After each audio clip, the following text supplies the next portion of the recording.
And then what you tend to find is you catch yourself mid-sorry. Like I do this a lot now where I'm like, no, I'm not. No. How about the weather? Right. Exactly.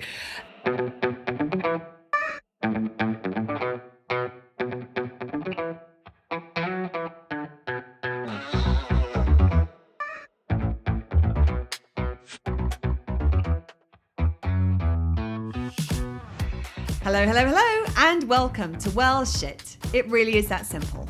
I'm Claire.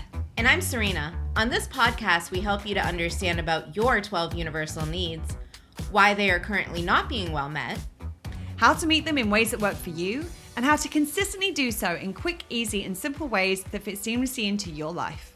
We'll also help you to understand how doing so will have a positive ripple effect in literally every area of your life. If you like what you hear, sign up for more support with meeting your needs with your weekly Universal Needs notes at theuniversalneeds.com. And enjoy the show. Hello, hello, hello. Hey, everyone. So last week, we gave you a little bit of a tease. Yeah, we did. In that, we said that we both got the best Christmas gifts this year. Should I go first? Yeah. Yeah.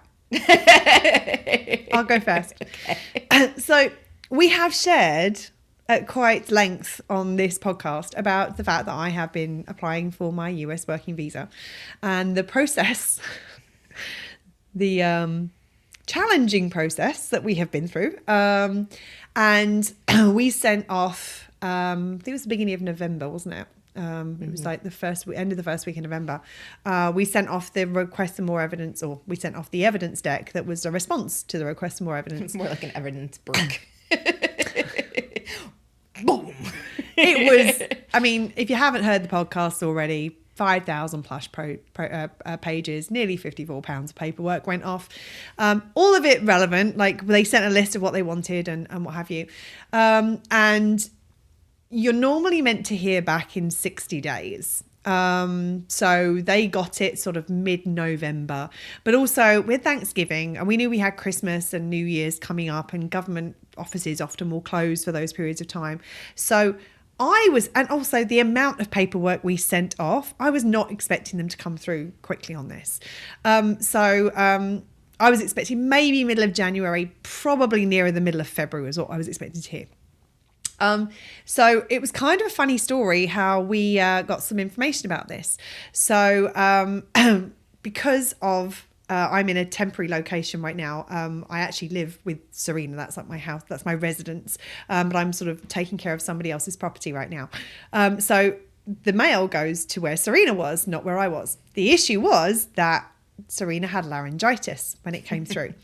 And so we had a bit of an agreement because this happened last time. And she basically texted me and said, do you want me to open this? And I was like, yes. So I call her because it was like pregnant pause afterwards of like, oh, I haven't heard what's going on. What is it? What does it say? So I call her, but it was this 11-page stereo instruction, like, I don't know, it was ridiculous. And I'm going, what does it say? What does it say? She's like, I don't know. I'm trying to figure out what it says. So we had an agreement this time that if said things should occur again, that she would open it so she could figure out what it said before she contacted me about it. But because she had laryngitis, she couldn't call me and tell me. So I just got a text message with a picture of it saying, do you see what I see? Now, it's a piece of paper. And the majority of the piece of paper says on it, this is not a visa, doesn't constitute a visa, can't use it as a visa, blah, blah, blah, blah. It can be revoked at any time, blah, blah, blah, blah, blah. And I'm like scanning through and I'm like, no, I don't see what you see. Like, I don't know. I see this is not a visa. I see this is not a visa. Well, I don't know what it is. So I was here with the person I'm seeing. He was in the kitchen doing dishes. And then there's this tiny little box on the right-hand side. Tiny little box. So obviously I'm like zooming in on this picture, trying to say, what are you seeing? No, I'm not seeing anything. And I'm reading all the things. I'm like, no, I'm not seeing anything. And there's this tiny box and I kind of skim over it and it says approval notice. Now, bear in mind, this is 3 weeks after we sent the evidence through. So I literally screamed scared the crap out of the guy in the kitchen. He was like, what? And I was like, I think my visa just got approved. He just started laughing because I was like, and I was like, I was in a bit of a mess that night. I have to say, I was crying, I was laughing. Now it is important to say this is the first step of the process. This is not like job done. We're like all sorted. This is the visa that we've gone through is what's called a national interest. It's an exceptional ability in the national interest waiver. So basically what they've said is, yes, I have an exceptional ability. Yes, I'm one of the only people in the world who does what I can do. And yes, my work is in the national interest. So now what they've done is they've now sent it to somebody else for them to go through the process of creating my green card. Probably with a little post-it that says, do not request any extra information from this one. Don't ask her for anything. So my Christmas gift, and it was interesting because it came through, it was like the day before your birthday, wasn't it? Like, yeah, a day or 2 days before my birthday because I had like a half day of recovery. Yeah. So we had my birthday. So it was between my birthday and Christmas. So it was like the best. I've often had joint birthday Christmas presents. It's not always been my favorite thing to have. But this was the best joint birthday Christmas present I think I could have ever got because it looks like things are going ahead and my visa is, certainly the visa is approved. We've just got to go through the process to get my green card, which is like the change of status so that I'm officially here and able to work and all that. I have my residency and all the things. But yeah, it was, and it was so funny because that night, we actually went out for a quick drink. And he was like, what do you want to do? I'm like, we need to go out for a drink. So we went and had some little bubbles. And then was it the following day that we went out? Yeah. Yeah. We went out for a coffee. Mm-hmm. That's what we did. Serena wasn't feeling very well. So I didn't have much of a voice. She didn't have much of a voice. So we decided we would go to our, you know it by now, Coffee House, one of our favourite cafes in Key West. And actually the place that we did a lot of the visa work. Mm-hmm. And so we went down there for a coffee to celebrate. That was what we were going to do. And then one of our favourite girls who works down there came up and went, well, you're celebrating mimosas, right? And we went, well, yeah. Well, okay then. And then one of the friends who had been instrumental in helping us put this thing together, basically, because I messaged a bunch of people saying, oh, it's been approved, yay. He was like, where are you? Are you out celebrating? Can I come meet you? I've got a half day. And we're like, well, okay then. So we went and had lunch. Well, then it was, all right, well, I'll do lunch and then I'm going home. And then we went to Tutu and Co, which is our favourite bar with glittery drinks in it. It's actually the bar we went to for a drink the night that we submitted the evidence to celebrate that was done. And then... Well, after we had some glitter and lubrication, then of course, we were kind of hungry again, and there's a karaoke bar that is not Bobby's, but Bobby's doesn't open that early for singing, and we're like, well, at that point, my voice had broken through, and I'm like, one song, So, and we were both exhausted as well. Mm-hmm. In fairness, we were both pretty knackered anyway. And I think that then I went to drop you off. Oh, yes. That was it. At Hank's for a quick drink. And I got out of the car for some reason. That was my mistake right there. And then, of course, we had another drink. And I don't think we went to the first karaoke bar that night. I think we just went to Hank's, didn't we? The karaoke night was when we'd actually submitted the evidence. We went there that night, too. Did we? Oh, yeah. God, I don't even remember. Whatever. We ended up... And so she was going to go... And then we ended up going to Bobby's. And... we sang 2 songs. Like, that was that night, wasn't it? I don't even remember. Whatever it was. We celebrated in style. It has to be said. We celebrated in style. It was a great celebration. It was a great Christmas gift. And actually what I did was when I had my little Christmas tree up, I actually sat it under my Christmas tree. So every morning because I kept forgetting about it. I kept going, oh my God, my face. It was like the night of the guy I'm seeing kept going to me, like, remember that time your visa got approved? Like literally it happened like half an hour earlier. I'm like, oh my God, because I kept forgetting. I was like, oh my God, it's been approved. And so I literally had it under my Christmas tree. So every time I went to put my lights on my Christmas tree, I got the reminder. I'm like, oh yeah, yay. So that was my amazing Christmas gift. you want to tell the listeners about your amazing Christmas gift? Take cover. So That's much. all I'll say. Take cover. I mean, I needed. Actually, the funny thing is when She the should have had visa it that night. the visa that when it got approved, she's like, I really want to give you your Christmas gift right now because this girl got a backpack for a Niggle Monster, and said backpack contains emergency glitter. Yay! Well, the funny thing is, yay! So the funny thing is that the one for the Niggle Monster, that's the bonus one. This is the bonus Yeah, pack. I got like a set of 2 in there. Now, if you know Serena, you know that glitter's her thing. Like, this is not new information.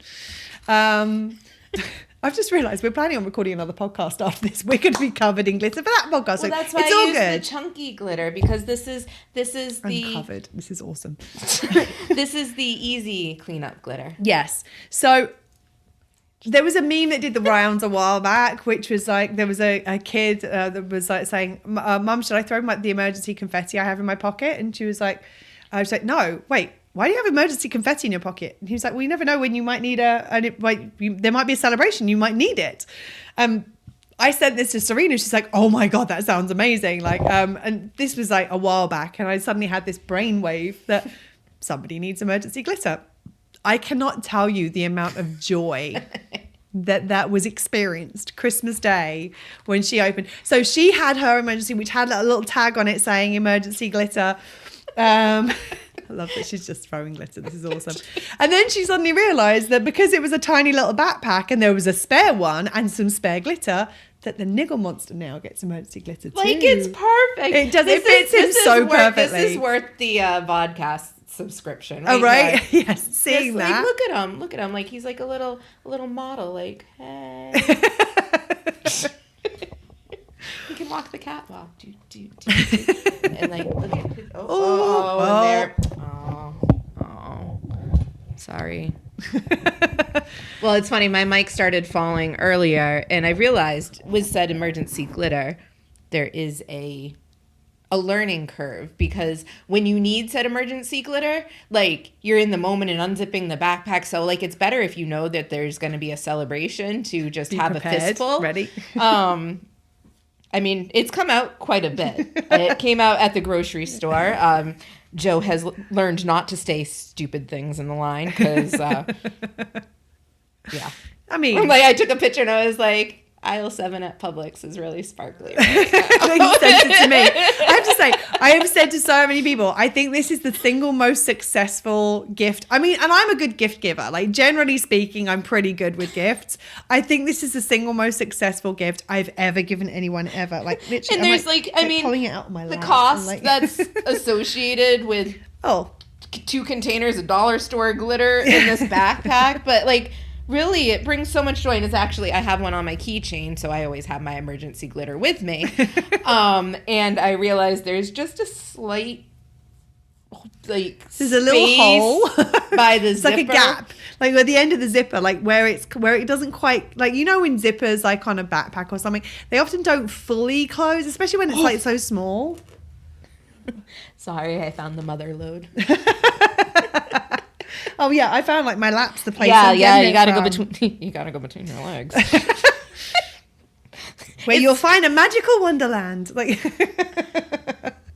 I mean, literally, this is like Christmas Day. You can only imagine. Like, there was glitter. Like the Niggle Monster. I decided to open his backpack and throw him across the room. Launch him across the room. So he had like this glorious spray of glitter behind him, which was funny and it looked cool. And it's not something I'll do on the regular. Yeah, like that's a special. Thank you. Like it took, like the cleanup on that was pretty significant. I'm not gonna lie. Well, it took some. Cleanup still isn't. It's still. Well, it wasn't done from this, but you can see where I've been around. Like a lot of people joke around when they see trails of glitter. They're like, "Oh, was Serena here?"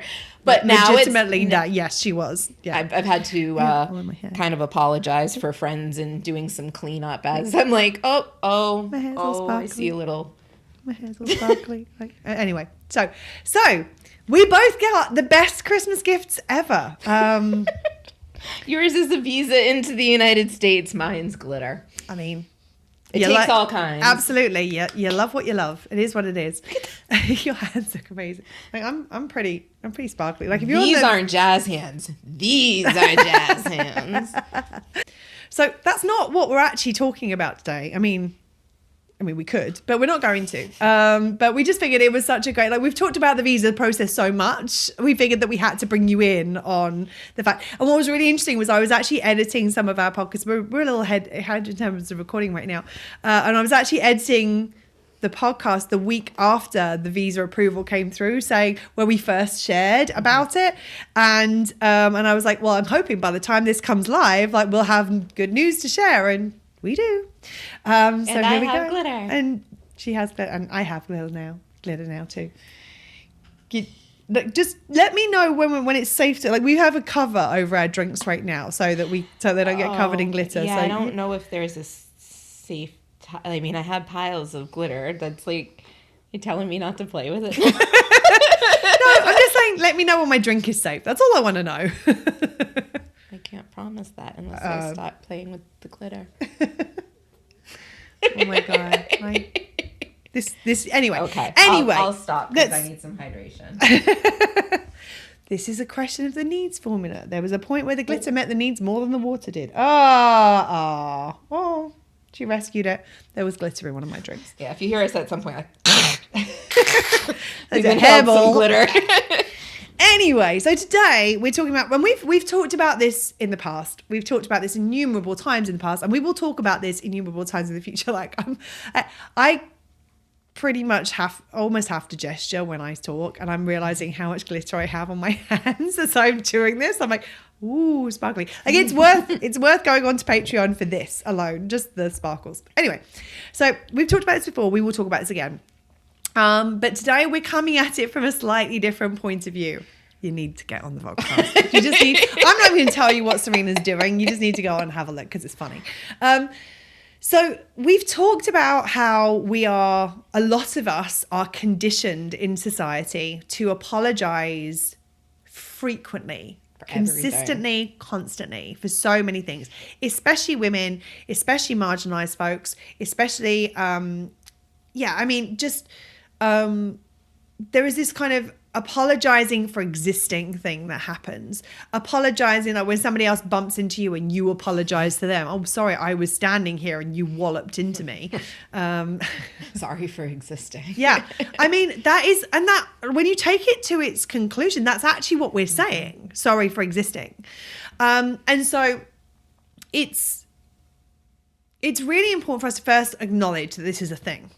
And that is, we are in this habit, in this pattern of apologizing consistently. The second thing it's really important for us to do is to recognize that it's not actually, we're not meant to be apologizing. There was one piece of glitter literally right here in my hairline. I keep looking at it too. And it's like, it's catching the light constantly. I mean, I look like I've got a little light in, yeah. Anyway. The glitter is distracting. The joys of glitter. Anyway, moving on. So the first thing is we need to recognize where we are apologizing when we have nothing to apologize for. And we started talking about this in previous podcasts. We talked about this in the guilt and shame series. So we talked about a lot of this in like, that's not guilt. It's an attempt at manipulating your humanity. We talked about in the guilt series. Now, the thing is that when we have done something that has genuinely negatively impacted somebody else's needs, and I mean negatively impacted their needs, not refuse to meet needs that were not our responsibility to meet in the first place. That's an important distinction as well. If we have negatively impacted somebody's needs, then yes, an apology is appropriate at that point. And if at that point, we want to go back to the apology series, episode 16, I believe it is, where we go through like how to make an effective apology and why sorry is often never enough. As I said, it's also important to recognize where we are actually negatively impacting somebody's needs and not just not meeting needs that were our responsibility in the first place, which I think is in the Self First series. We talk about that, we do a podcast episode on that. So there's a difference between, I'm trying to think of an example between the two of us, where like, so for example, if I am feeling angry and I shout at Serena as a way of processing my anger, That's me negatively impacting her needs because I'm not respecting her. Probably there's an element of emotional safety that's kind of being compromised in that. So the security needs up. There's a number of different things that come up in there. If, however, I often will get Serena a seltzer when we sit and have podcasting together. And if I choose not to get her a seltzer at one point, that's not negatively impacting her. It was never my job to do that in the first place. That's just a nice bonus if I choose to do it. So there's an important distinction there between understanding where is a legitimate apology necessary. And we talked about this a lot in the Sorry Not Sorry episode, where we need to be mindful of where do we actually need to be apologizing? Where do we not need to be apologizing? Where are we conditioned into apologizing? And I'm going to be really honest.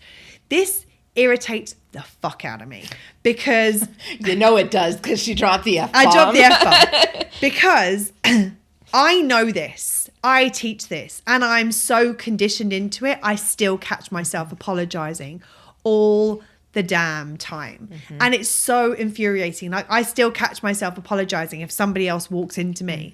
I still like apologizing if I'm going to correct something somebody's saying. Like there are so many instances where this comes up in my life and I still do it. So I'm not saying like that we've got this down. This is something that never affects us. We haven't said it in a while. It's probably a good reminder that we're human too. Oh, yeah, we are. Come join the party. Like we're all like that.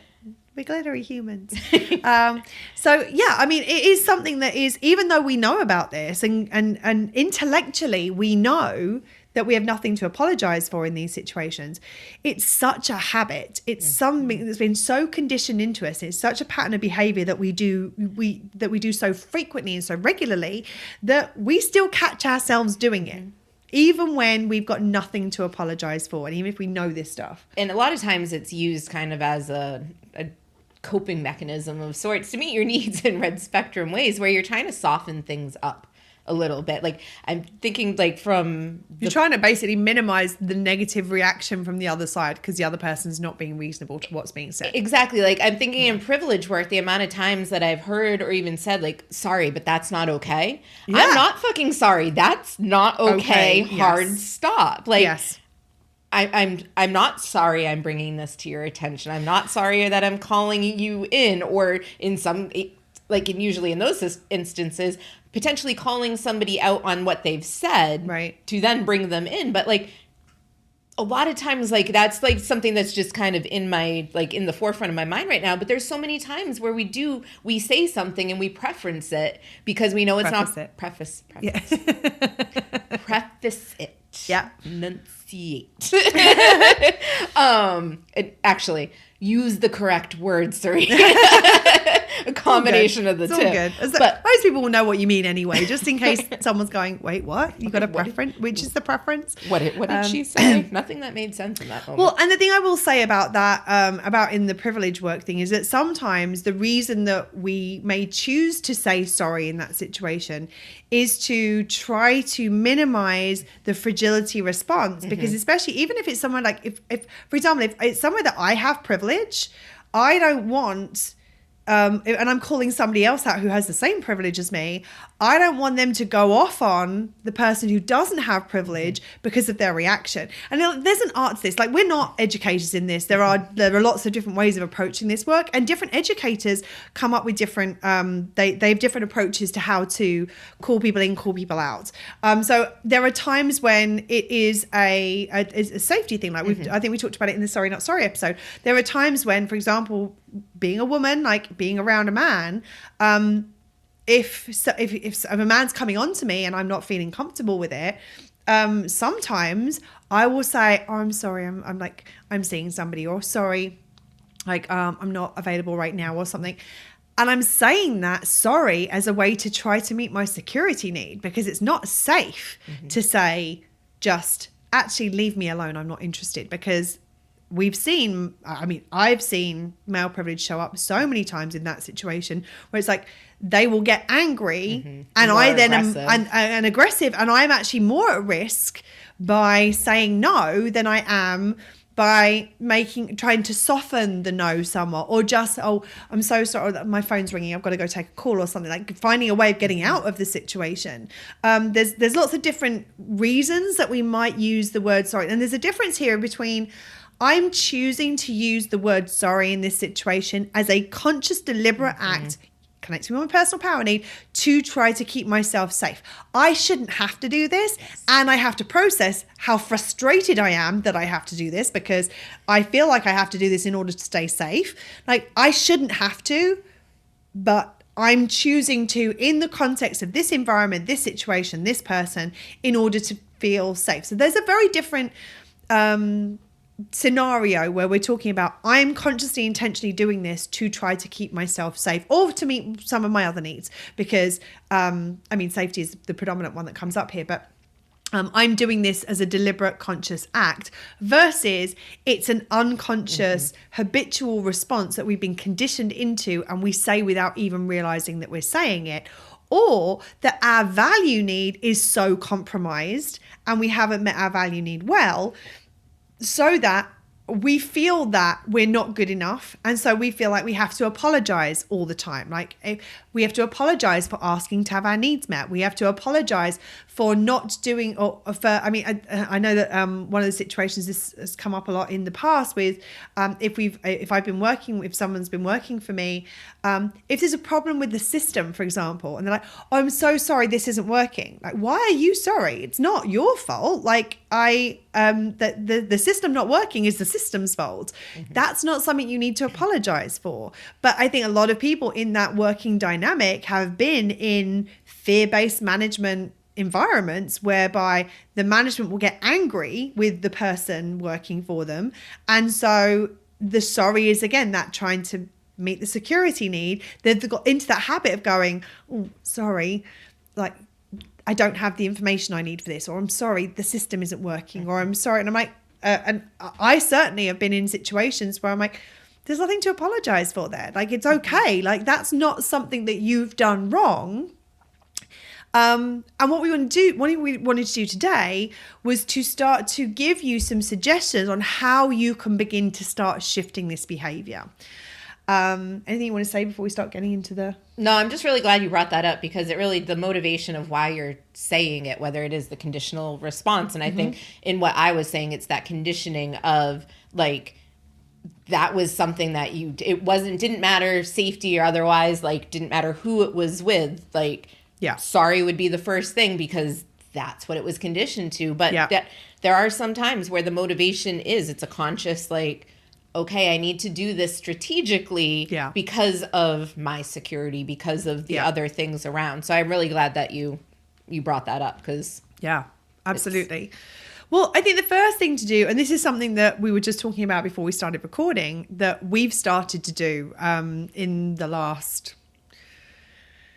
probably a couple of years. I'd say definitely the last year. Like, yeah. I think I've probably been doing it a little bit longer, and I think you started to kind of pick it up from me. Well, you know, like, not catch up, but catch on. Catch on, yeah. And that is that when you catch yourself saying sorry, when you notice that, is that been habitual, conditioned response, is taking that moment and going, hold on a second, am I sorry for that? Is that something I mean to apologize for, that I feel I need to apologize for? Have I done anything wrong? Have I negatively impacted somebody else's needs? Like, do that kind of check-in.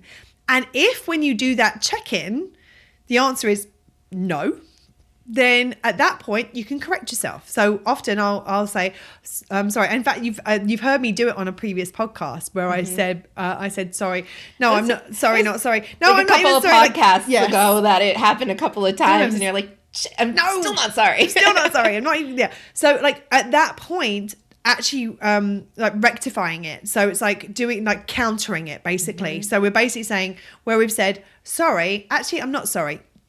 I didn't mean that. And then we gave some of them in the sorry not sorry episode, so that actually I'm not sorry. One of my favorites is can't even pretend to be sorry.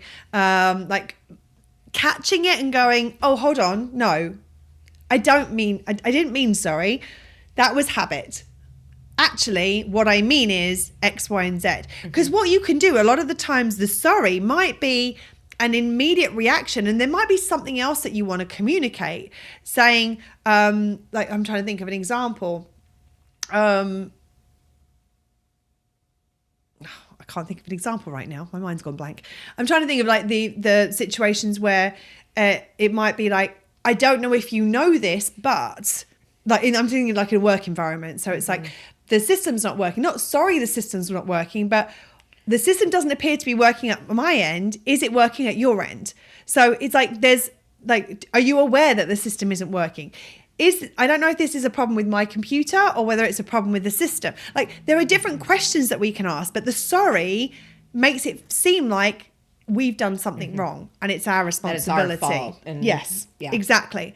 So that's the first thing to do, is when you catch yourself in those situations, is to catch yourself, notice it, correct it afterwards. And correct it like with the person that you've said it to. Like, if you're able to correct it right then, if it's safe for you to do so, and contextually it feels in alignment. But the amount of times that I've started doing it, and now Joe does it, and it's like it's kind of like the needs work. Eventually it starts, like people pick up on it, and it's like giving other people the permission to correct themselves when they don't mean it too. Right. And there's something really nice when you see that starting to work, and it's like, it's hard at first to be like, ooh, how do I take back a sorry? Like, that seems like an asshole thing. And it's like, no, like, because that sets up a precedent, like, oh, she's sorry if she does that kind of stuff. It's like, no, but I'm not sorry, because... Well, and again, it's like, sometimes it can be like, not even that, oh, she's sorry when she, like, oh, that was her fault. Yeah. Like, and it's like, oh, no, that's not the deal here at all. And I think it's like all of these sorts of things. It's the same thing when you kind of change your language. Like, we've talked about changing language, either because it better meets needs, or because it's like ableist language, or it's offensive, it's problematic language in some way, shape or form. Like, what you'll notice is that normally when you're in a habit of using certain words, or when you're in a habit of doing certain things, initially you catch it afterwards. And so sometimes it can be a moment, like, or two afterwards, like, where you don't realize for a little while, and then you're like, hold on, I just said sorry then. I didn't mean sorry at all. And like, if you're with the right people, you can be like, I just want to say, this is for myself. I just want to say, I said sorry a minute ago. I didn't mean sorry. What I meant was this. And then what you tend to find is you catch it like immediately afterwards. Like, you hear it and it's like, oh, no. It's like, it's that whole thing. Oh, no. Can I get it back? Like, come back. No, I didn't mean sorry. Put it back in. And then what you tend to find is you catch yourself mid sorry. Like, I do this a lot now, where I'm like, no, I'm not. So no. How about the weather? Right. Exactly. And then so what you'll find is that the awareness of these things, and being like intentional and mindful of like, this is something I am trying to change. You catch it afterwards, then you catch it just afterwards, then you'll catch it in the middle. And sooner or later, you'll get to the point where you catch it just beforehand, where it's like, you catch yourself going, yeah, I didn't mean that. Hold on a second. And you can take a moment. Like, a lot of the times it's like, feels like, oh, if I was going to say something, I have to immediately know what to say. And it's like, hold on. No, I wasn't that. I was going to say something that's not true. Actually, what I mean is, and then say something like, and then what you'll find is that you'll notice that your brain starts to figure out, okay, hold on a second, we're not using this word anymore, or we're only using it in certain circumstances. So it's more mindful about the use of it. You'll find yourself catching it ahead of time, going, I want to say sorry, but am I? And you have to be very mindful of when you're using that phrase, I'm sorry. Something that came to me while you were speaking is like, I've heard it in a lot of relationships where it's like, I'm sorry you're being an asshole, but... Oh, yeah. And it's like, just putting that I'm sorry, it's like Claire said, is it my fault you're being an asshole? Well, and actually with that one, that's kind of weaponizing the words I'm sorry. Like, that's clearly not I'm sorry. There's a passive aggressive attack in that. But like, in even using it though, I still feel there's like that nuance of, if you're like, if that's the situation, even putting those words in there, you're hearing your words. Yeah. Like, and you're taking them in. And the other person is hearing them and taking them in, and you don't know what kind of conversation they're having in their mind. Yeah, how they're processing that. With that, because they can take that and then weaponize that for you within their own head. So I always try to, like, when I'm trying to relinquish a word or a phrase such as I'm sorry, I try to, like, as much as possible, be very mindful of when I'm saying it. Like, a lot of times, yes, I am meaning to say I'm sorry, but I check in and I'm like, okay, I just said it.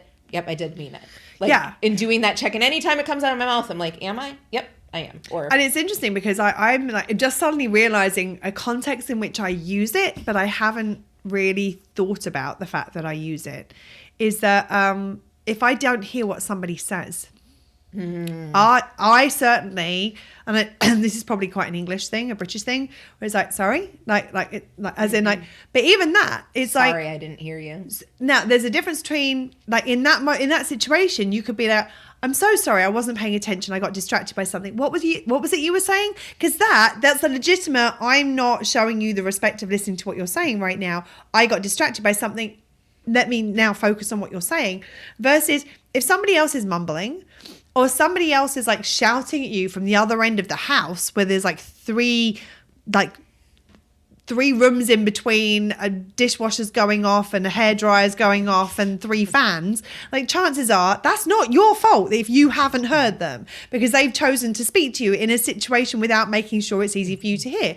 If somebody, like, one of the things that really irritates the hell out of me is when if you're out like walking with somebody, and they, I'm going to do it with the microphone, and they say, I'm going to talk to you about something over here, and I'm like, sorry, I can't hear what it is that you're, sorry, and again, you heard it there, sorry, I can't hear what you're saying, and then they'll go, yeah, sorry, and I'm like, normally it's because they're talking about something that's over there, but they're facing away from you, and you can't hear what they're saying because of the direction of the wind or something, and it's like every time you say, could you say that again? And they do the same thing. I'm like, no, I need you to face me so I can hear what it is that you're saying. I do that all the time. Well, you should have Joe as a guest on this podcast, because I know I do it all. I like where I'm. We've been in that situation. We've been in that situation a lot, and where I'm also really short. And the people in my life tend to be a bit taller. So we have outside noise factors. We have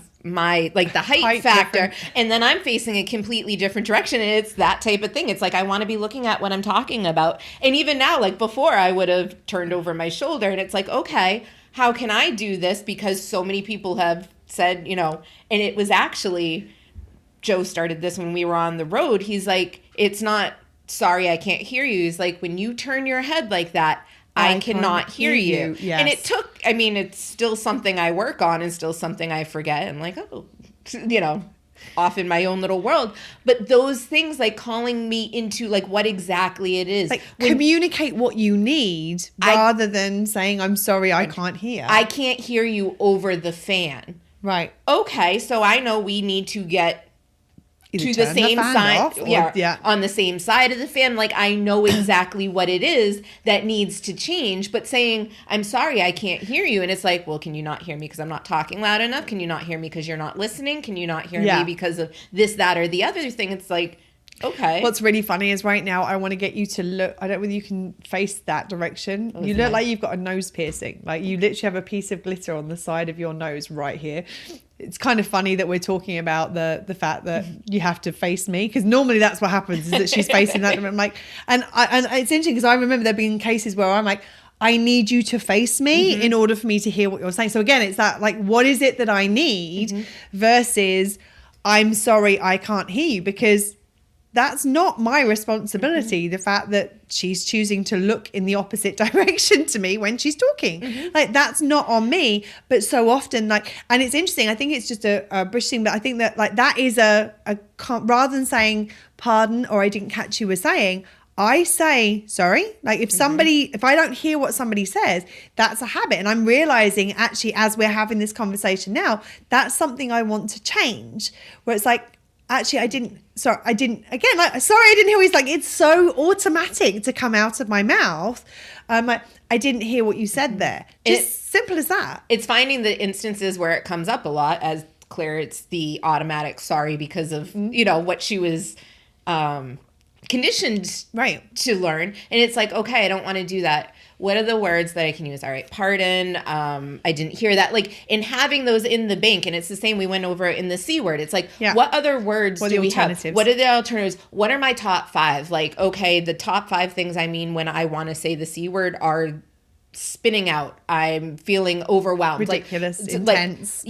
Adventurous. Like, what are the words that I usually use? Those are my 5 I'm going to drill into myself. So is when I'm apologizing. Yeah. Am I constantly apologizing when I can't hear somebody? Yeah. Okay. What are the phrases I'm going to replace that with? And having a couple in the bank to be like, pardon me, or I didn't hear you because of even XYZ. Pardon me is just an old way of saying I'm sorry. Really? Pardon me. Pardon me. Excuse me. Well, shit. Glitter will make that better. Learn something new. Ooh, I mean, technically. God. Every time I learn something new. Oh, I don't want that much glitter in this house. That's the problem when you're constantly learning and growing as a business model. Well, and actually, and interestingly, pardoning is like, when someone's done something wrong, like it's like it's interesting now, like, and it's just so funny. We're literally just figuring this out as we're on the podcast right now. So there are different things of like, actually, I didn't hear what you said, or could you repeat that for me? That's another one. Like, could you repeat that? Could you say that again? Or I didn't catch that. Like, there are things that you can use as those kind of little placeholders. And for that one, explicitly, no. Especially that one especially. Yep, I literally just got distracted by the glitter on my You're going to have to be careful. I might ban glitter from podcasts if this keeps happening. I really did just look at my hand. I'm like, ooh.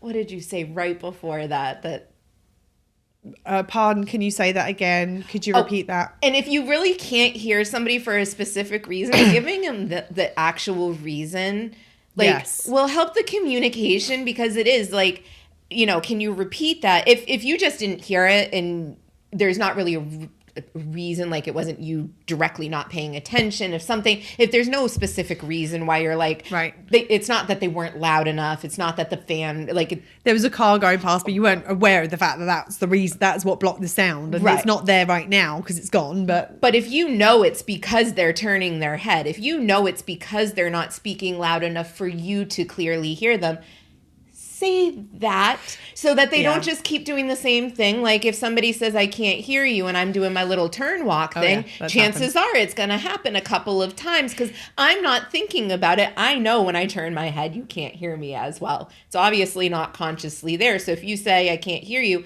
I would hope my brain would put it together. Sometimes it doesn't. No. And a lot of the time I will tap Serena on the arm, because I know when I do that, she'll look at me and I'll be like, I can't hear you when you look that way. And at that point she's like, oh, okay then. Cool. Here's what I was saying. And it's like, but those things that are going to help mitigate, what are the things that I'll stop? Like, I can't hear you over the fan, get up and turn the fan off. Like, I can't hear you over the fan, let me turn this off. Well, what were you saying? Like, again, what were you saying? Like, let's go back to the mental labor thing too, is like, you can't hear somebody over the fan and you know it's the fan, you can go and be like, one moment, I'm just going to turn off the fan. I can't hear you over this. Like, it's not the other person's responsibility necessarily. Right. Absolutely.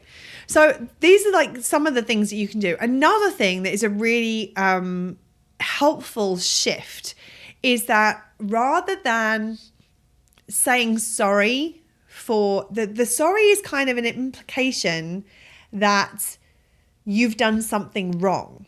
Well, I mean, you're saying that you've done something wrong basically by apologizing for it.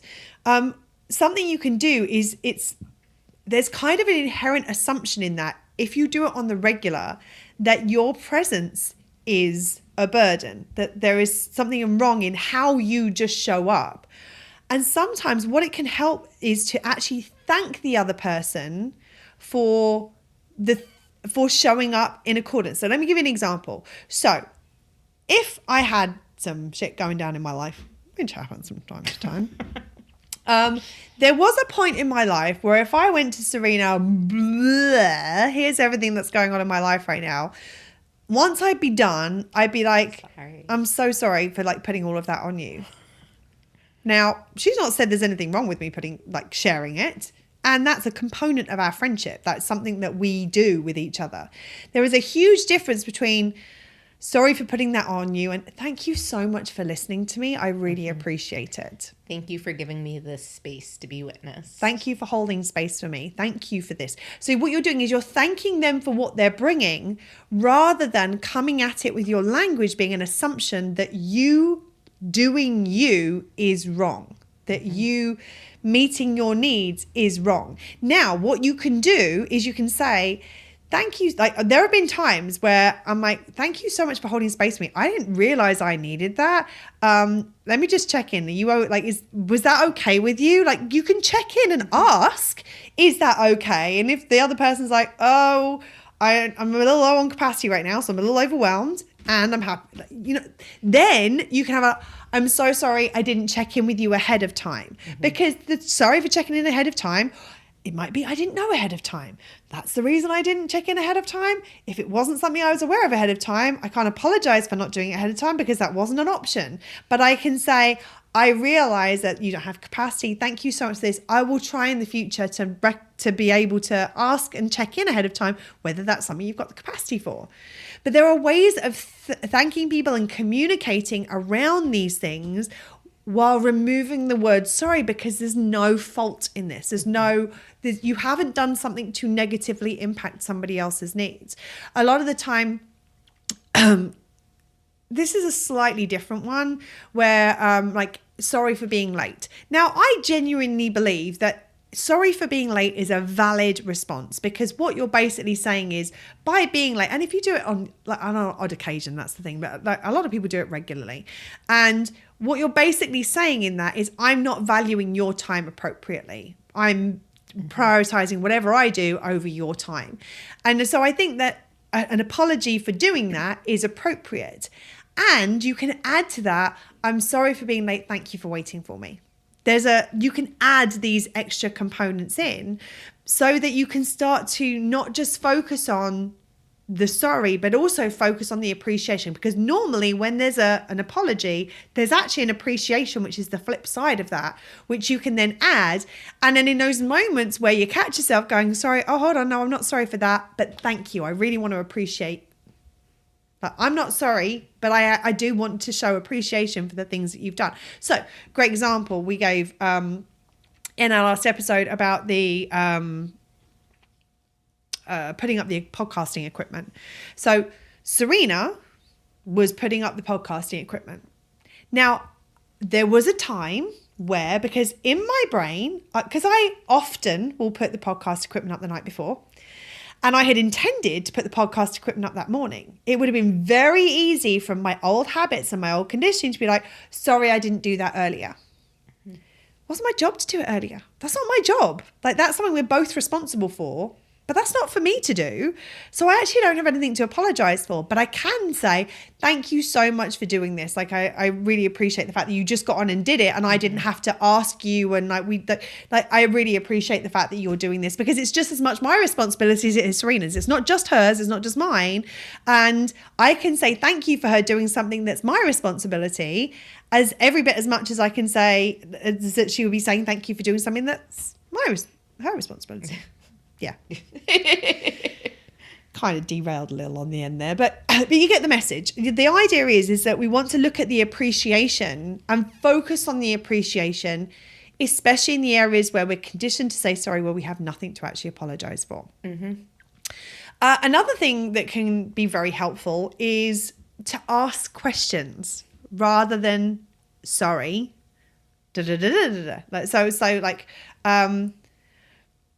Again, something I've seen and heard a lot. Sorry, I've really got a lot going on right now. Do you mind if I just share this with you? No sorry in that. There's no need for the sorry. The sorry is basically saying there's something wrong with me having a lot going on in my life. It's like, I've been impacted by all this shit going on in my life, and there's something wrong with me for doing that? No, like you are human and you've got a lot of shit going on. I'm sorry, I'm human. I'm sorry, I'm human. And I'm sorry all this shit has happened to me. And so I would like to share it with you. So like, do you mind if I say, I've got a lot going on right now. Do you mind if I just share some of this with you? Or could I please do this?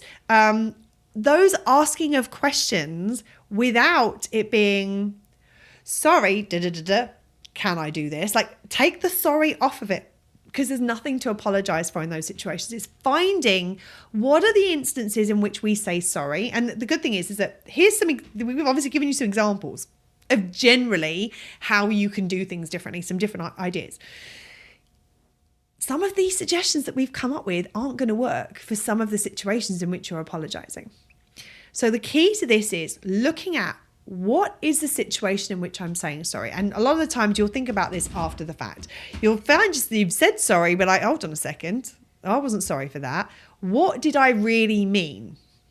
And what I really meant was, thank you for helping me with this. What I really meant was, actually, I didn't hear what you were saying. Would you mind repeating it? What I really meant was, could I please do this? Or could you please do this? Sometimes what you really meant was everything after I'm sorry. Yeah. Like a lot of times we add it in and it's just, it's there. Like I so many times working in hospitality, having people call in and they're like, I'm sorry, but my reservation isn't correct. And it was booked through like the company. Like it wasn't their fault in any sort, like they called and spoke to somebody. It was an incorrect reservation. I'm so sorry, but my reservation isn't correct. It was booked wrong. Yeah. You don't need the I'm sorry in that because that was not your fault. It's my reservation is wrong. Can you help me with this? And I think that some of the reason that people add the I'm sorry is because we're not very comfortable being direct as a society. We're not very good at dealing with direct communication.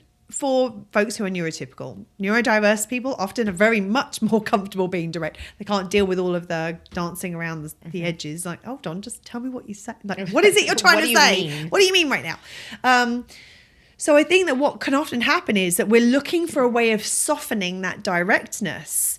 And I'm sorry is the way that we have learned to soften. And there are other ways that you can soften it. Like, I just wanted to touch base with you because my reservation's wrong and I would really like to get it fixed ahead of time.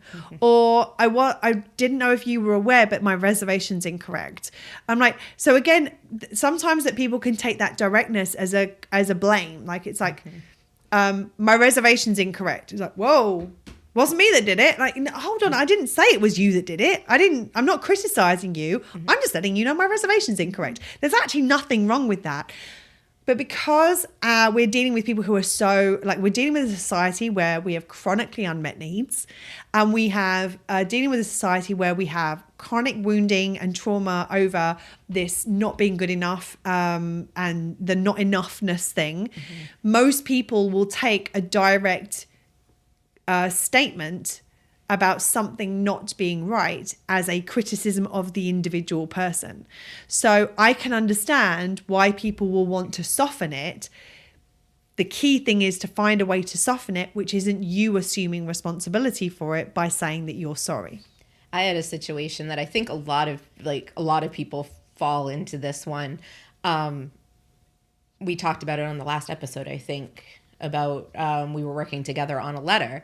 And the letter was delayed because it was a bunch of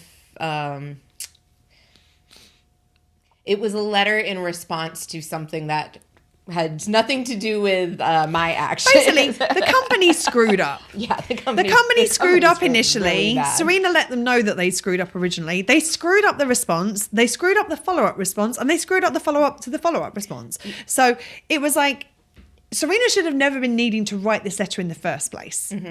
Yeah, so I was already pissy. And a resolution, quote unquote,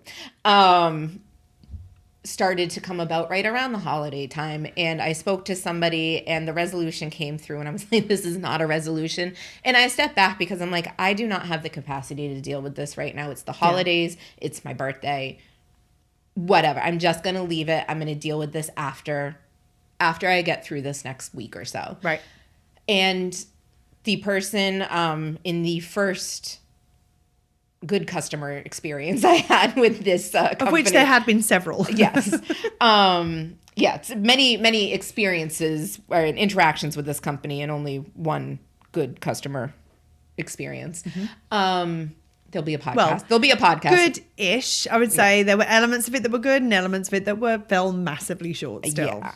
The first thing I started when I was responding is, I'm sorry for the delay. And I'm like, fuck that. I'm not sorry that I now after the holidays have to deal with this yet again. And it's like, but it was so just natural. I'm sorry for the delay. And I'm like, no, I'm sorry that I have to write this in general. Like, I'm sorry I'm doing this again. Hold on. I'm sorry. Yeah, no, I'm not sorry. Yeah. Like, I'm pissed off that I'm doing this. I'm pissed off. That, I think, is a lot of the time the case, is that what we're basically doing is we're shortcutting an apology for how we're feeling as a consequence of the other person's actions.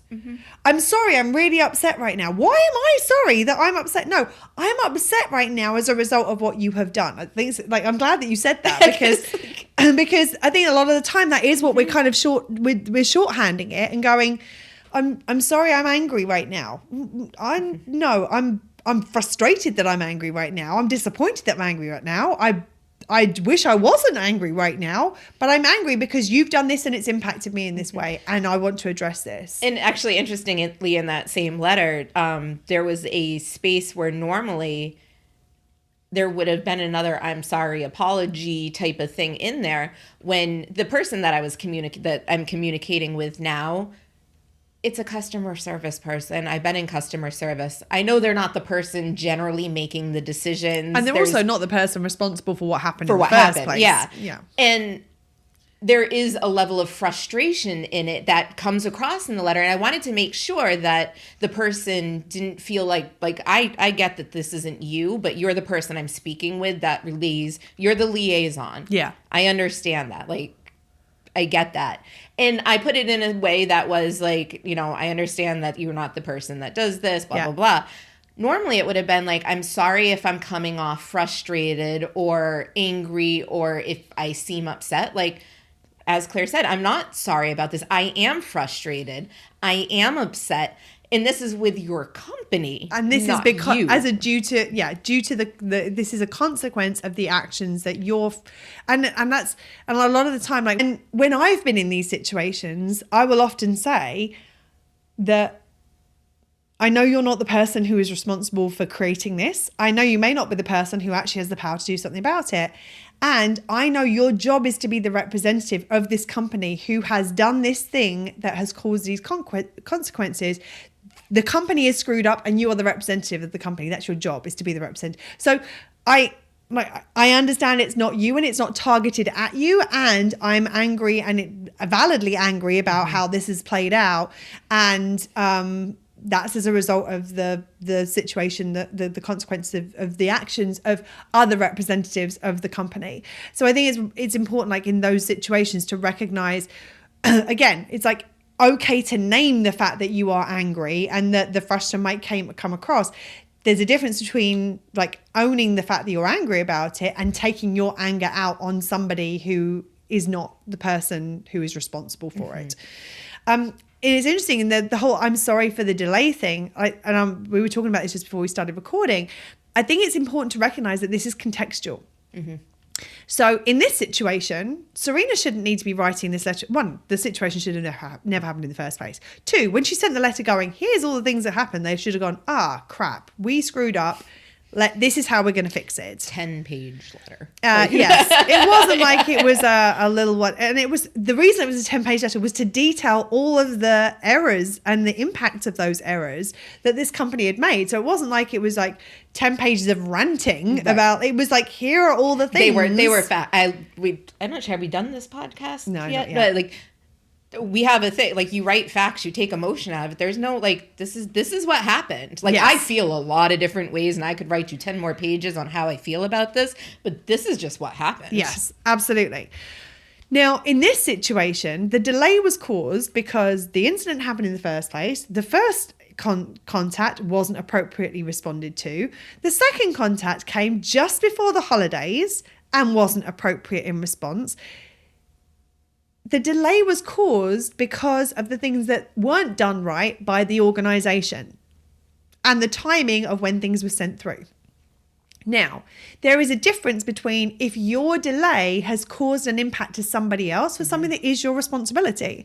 Like if I've dropped the ball on something and I've delayed responding to somebody, that's an appropriate time to say, I'm sorry for the delay in getting back to you. Because that is something that's my responsibility. It's going to have impacted them, and it's appropriate for me to name that and to apologize for it. A lot of times in text messaging, the people in my life know I am not always the quickest responder to things. Sometimes I'm a really quick responder, but a really slow on the send. Like I don't realize it until the next text message. Like today, even this morning, Claire was like, she's like, well, I sent you an email about that. I was like, yeah, I replied to it. And then I'm like, and I went back to inbox. I'm like, I can't see it. Well, it's in drafts. I forgot to click send on it. So 50-50, like got half of it out there. But, I found one of my go-tos is instead of I'm sorry, it's my intent was to have gotten back to you quicker. And those are the situations where there's no, like with that situation, like if the email had sat for a little bit and there's no urgency, there's no time frame on it. It's like my intent was to get back to you. Just to the tiny small ways that I can start removing it. Like those are situations where I'm sorry could be legitimate. The only thing I will say about that is impact over intention. We need to figure out where the impact is. So the fact that your intent was to respond quicker is, if there wasn't an impact to the fact that you didn't respond sooner, then okay. And I'm just going to say, I'm not sure whether that's necessarily ever true, because a lot of people, it will like, there's an open tab in the brain still, like if this thing hasn't been dealt with, even if there's nothing like outwardly, right. Energy may still be being expended on the fact that I haven't heard back. I don't know what's going on with this thing. You mean the mental yet. Labor of an open tab in your head? That might be it. No, it's totally like, yeah, like that. And this is how it happens. Like, this is how a lot of the learning and growth happens. It's like, okay, I'm thinking this, and it's like, oh yeah, I didn't even think about that. Like, yeah, this isn't something that needs an immediate response for logistics. Mm-hmm. But the consideration of the open tab. Well, and the difference is, like, if somebody says, so Serena, for example, often will send something to me, be like, whenever you've got the capacity, no hurry on this. I have no concern about leaving that for as long as I need to until I've got capacity. If that changes, I know she'll communicate that with me. And in fact, this email was a good example of this, where she a couple of times she'd actually done this, being like, I'm just trying to get it off my plate. So I don't have an apology to make in the delay in response, because she's explicitly told me either I don't need a reply to this, or there's no hurry in getting back to me. If that's been part of the communication, then you can say, oh, I meant to respond to this sooner. I didn't get to it until now. Here's the situation. Because the person has said, it doesn't matter if you don't get back to me quickly. So the fact that it doesn't matter if you get back to them quickly, inherently there's an assumption therefore that there's not going to be a negative impact, because if there was, they would have communicated that again, go, that thing, initially it wasn't that much of an urgency, but actually I need to get this done by this point now. Would it be possible for you to get it back to me by XYZ? Mm-hmm. Or if you don't have the capacity to do this, I'll need to send it anyway, if like without your input or what have you. So there's a number of different ways of coming at it. Like if somebody has explicitly said that ahead of time, then I think that in that situation, it would be okay to be like,